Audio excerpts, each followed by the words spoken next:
En quittant son travail, Candy est tout étonnée de face à face avec Neil qui, un bouquet à la main, l'invite à sortir. Elisa, qui les a surpris, s'empresse de prévenir sa mère. Et ensemble, elles décident de faire chasser Candy de Chicago. Madame Legrand exige du directeur de l'hôpital le renvoi de celle qu'elle appelle l'intrigante. Et sur Candy va se refermer un piège.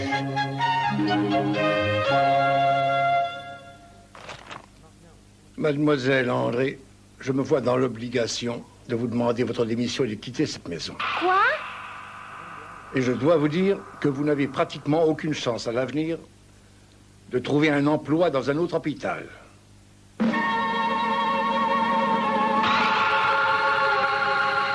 J'ai perdu ma place. Que vais-je devenir?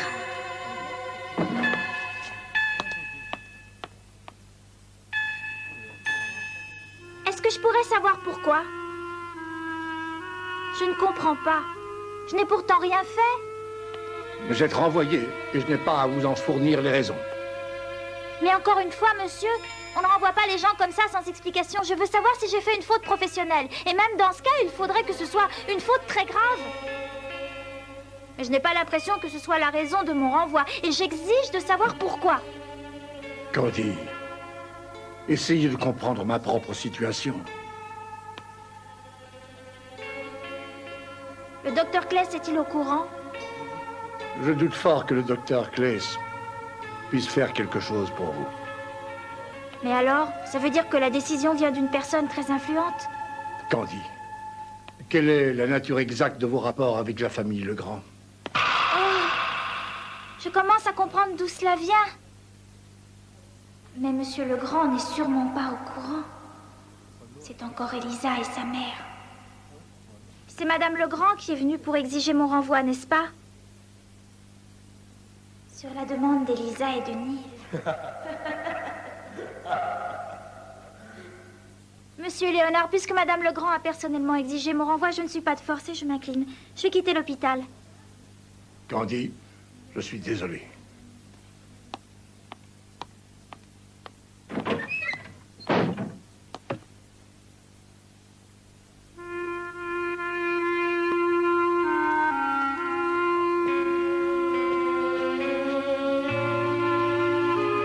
Un jour, je me suis juré de choisir ma voie, de devenir infirmière. Et j'y suis parvenue. J'ai travaillé dur et j'ai réalisé mon rêve. Pourquoi faut-il donc aujourd'hui que... Adieu, hôpital Sainte-Johanna. Albert va avoir de la peine en apprenant que j'ai été renvoyée. Il vaut mieux que je le lui cache pendant quelque temps.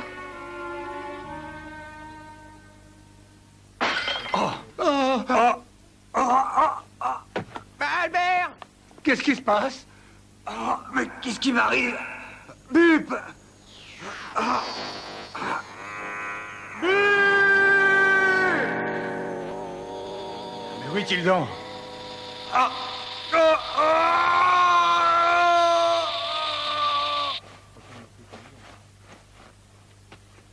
Je vais en épater quelques-uns avec ma nouvelle voiture. À commencer par toi, Candy. Neil, je suis très heureuse que vous m'ayez invité à sortir. Elisa m'a tellement vanté votre dernière acquisition, elle m'a dit que vous vouliez les traîner avec moi. Où allez-vous m'emmener en promenade? Hein, quoi? C'est Elisa qui vous a dit que je voulais vous emmener en promenade? Oui, mais nous pouvons aller où vous voudrez, cela m'est égal.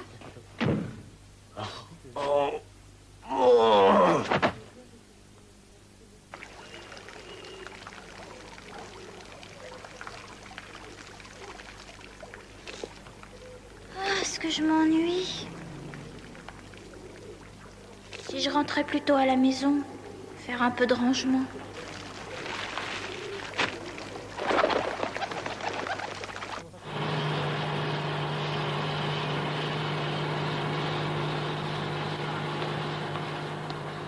Candy, je vais lui montrer que je plais aux femmes. Elle va en crever de jalousie.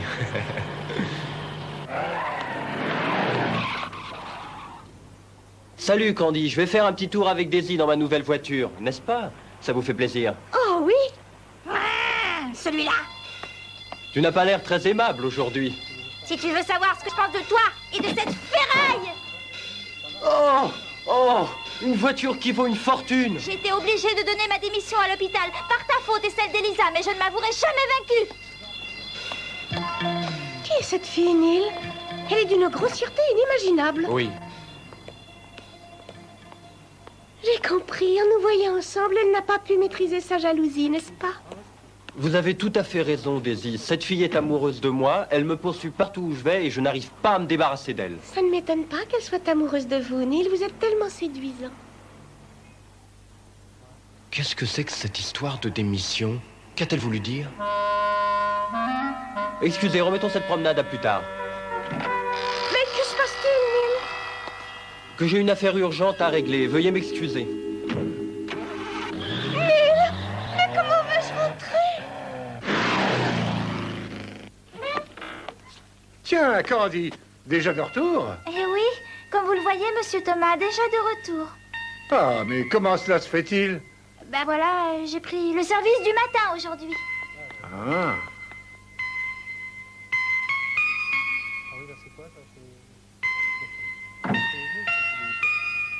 Albert est à son travail.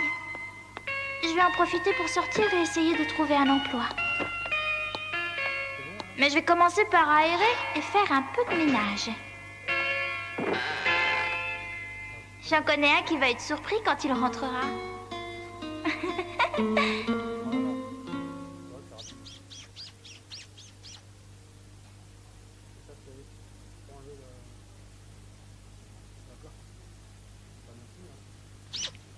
Bup. Ah. Où suis-je? Comment suis-je ici? C'est comme si je m'éveillais d'un long sommeil. Bup.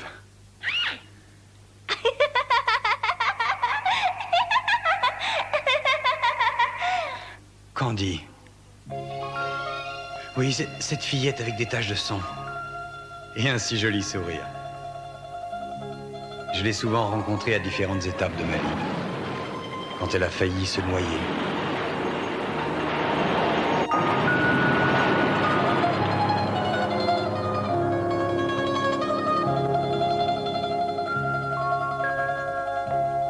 Quand elle est venue se réfugier près de moi après le terrible accident d'Anthony.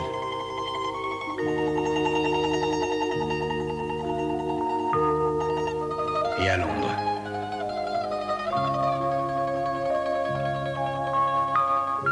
Je me souviens aussi lui avoir écrit quand j'étais en Afrique.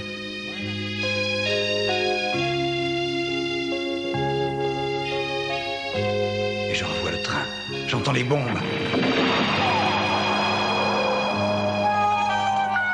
Mon transfert en Amérique. À l'hôpital. Et je vis aujourd'hui avec elle. À Chicago.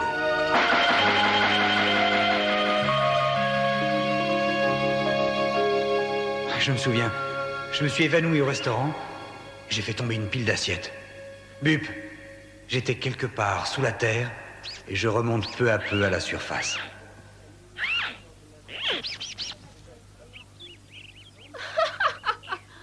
Ah, comme ça, nous en sommes bien débarrassés. Elle a été mise à la porte. Ah oui, je commence à comprendre. C'est toi qui as fait ça. Et alors? Tu dois être content, non? Eh bien...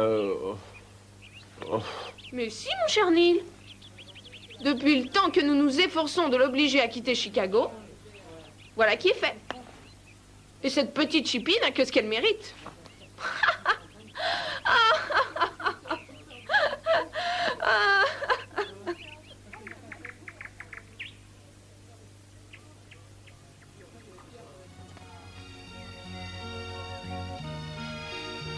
Ah, je ne sais plus où j'en suis, Bup. Le soleil va bientôt se lever. Le brouillard qui enveloppait mon passé se déchire et se dissipe peu à peu. Je ne vais plus pouvoir vivre sous le même toit qu'elle. Et toi, Bup, tu voudrais bien retourner vivre auprès de Candy, n'est-ce pas? Alors, viens.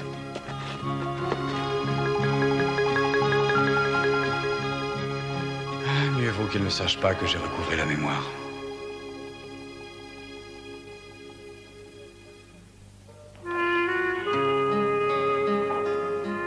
Je suis désolée, mademoiselle, mais le personnel est au complet et nous n'avons rien pour vous.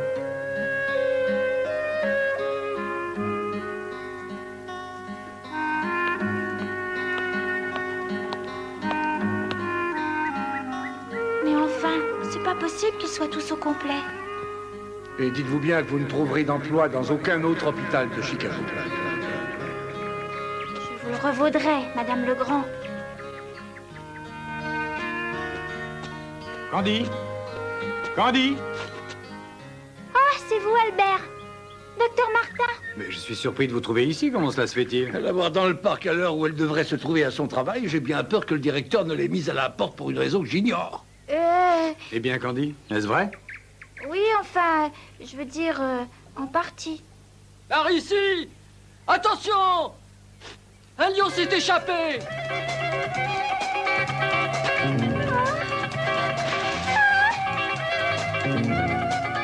Oh, Albert, j'ai peur! Allons, Candy.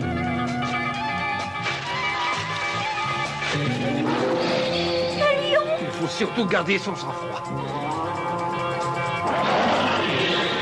Il n'a pas l'air commode. Allons nous mettre à l'abri. Reculons doucement derrière un arbre, mais en lui faisant face.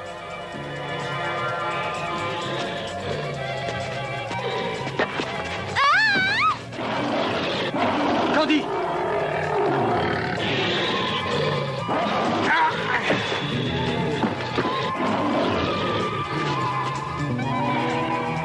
Albert, revenez! J'y renonce. On n'arrivera pas à le reprendre vivant. Alors il n'y a plus qu'à l'abattre. Non, ne tirez pas! Comment s'appelle-t-il, votre fauve? Il s'appelle Tongo, mais il ne veut pas m'écouter. Allongez-vous à terre et ne bougez plus, je vais la battre. Non, ne faites pas ça! Tongo, approche.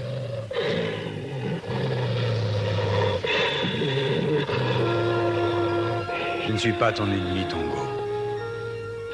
Je connais bien l'Afrique, tu sais. Surtout l'Atlas, où tu es né. Tongo, approche. N'aie pas peur. Approche, Tongo, je ne te veux aucun mal.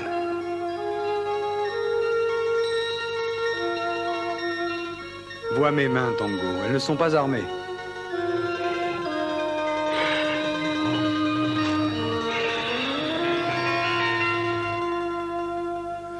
Je n'en reviens pas encore.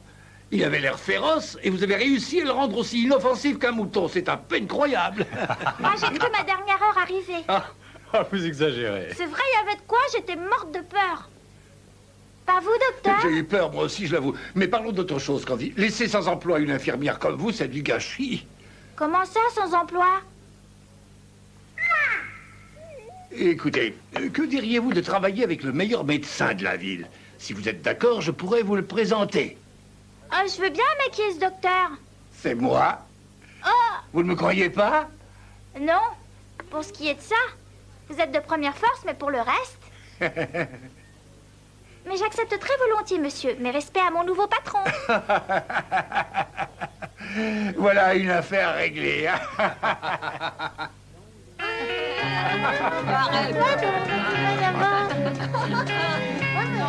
Et voilà. Il n'y paraîtra plus dans une semaine. Dans une semaine? Merci, Candy, au revoir. Candy, où est la clé de l'armoire? L'armoire à whisky, c'est moi qui l'ai. Oh. Toi, comme tu n'as pas pleuré, tu as le droit à une récompense. C'est bizarre. Depuis que Candy est mon assistante, j'ai jamais eu autant de marmailles à soigner. Hein?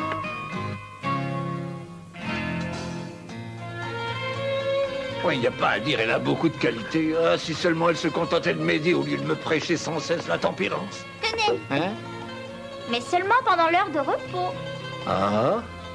Candy, mon heure de repos, c'est aussi la vôtre. Merci, je vais la mettre à profit. Comme je le disais à Albert, si vous n'existiez pas, il faudrait vous inventer. Bon, je vous laisse, je vais déjeuner. Et j'ai mis de l'eau dans la bouteille. Il va être bien attrapé. C'est dur pour lui, je le sais, mais mon devoir est de le protéger contre lui-même. Oh, Candy, où vas-tu? Est-ce que tu veux que je te conduise? que fais-tu ici? Moi, eh bien, comme tu le vois, je t'attendais. Candy, réponds-moi. Je n'ai rien à te dire, Neil. Je viens de parler. Lâche-moi. Il faut que je te parle, te dis-je. J'ai trouvé du travail pour toi. J'en ai rien à faire, j'en ai déjà trouvé. Mais je vais quand même te demander une faveur. Mais avec plaisir. Je suis prêt à faire n'importe quoi pour toi, Candy. Oh! Lâche-moi! Oh! La faveur que je vais te demander, c'est de me laisser dorénavant tranquille et de ne plus jamais te retrouver sur mon chemin, Neil. Tu me fais horreur! Sale chippie! Tu penses toujours à ce bois rien de comédien raté?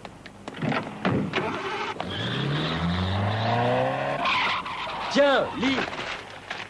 Ça t'intéressera.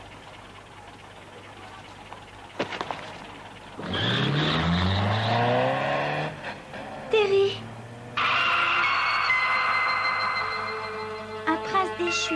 Le célèbre acteur Terry Grantchester vient de causer à ses admirateurs une immense déception. Il a quitté sa troupe pour une destination inconnue. Terry, il a renoncé au théâtre.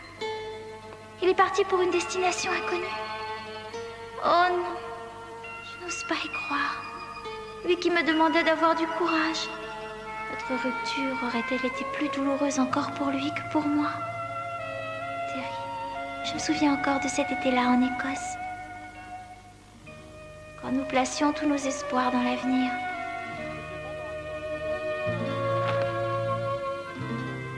Suzanne.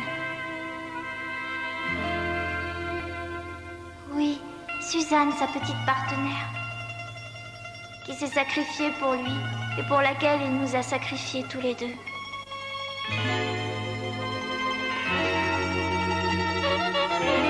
Oh! Encore lui, je t'avais dit de me ficher la paix!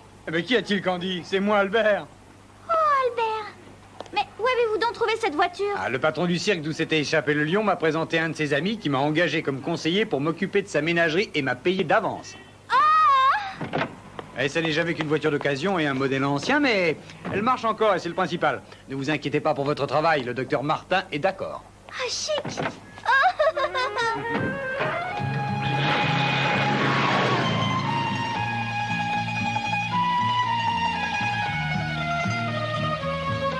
Je n'ai pas oublié d'apporter ce qu'il fallait pour déjeuner.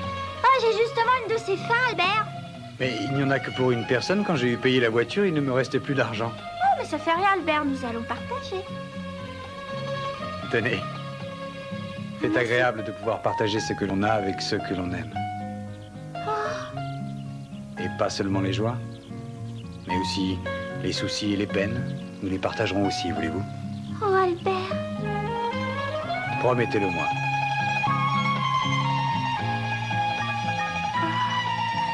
Je vous le promets.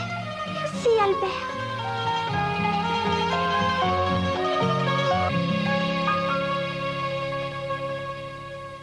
À demain, docteur. À demain, Candy. Merci de m'avoir accordé 1 heure de plus pour déjeuner avec Albert. Mais de rien, c'était bien naturel. Au revoir.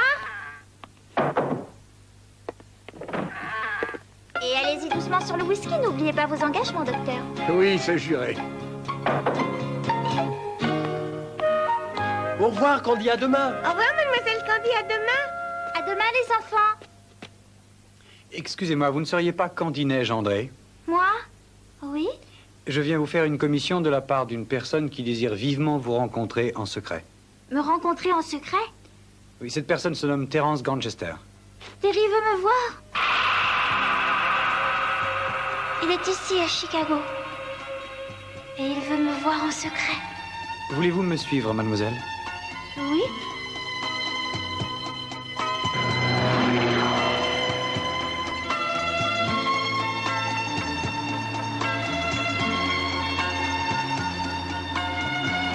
Moi qui croyais que tout était fini entre nous. Et qui m'efforçais de l'oublier courageusement, comme il l'avait souhaité. Terry que je vais revoir.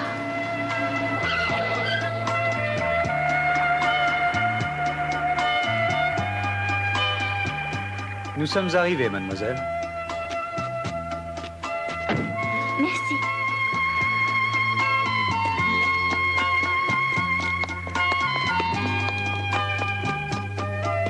Terry.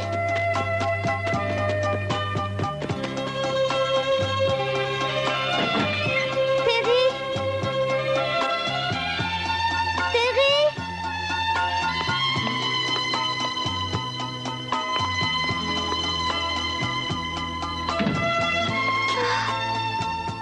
Le cœur de Candy a bondi dans sa poitrine. Terry, qu'elle croyait ne plus jamais revoir, est là tout près d'elle.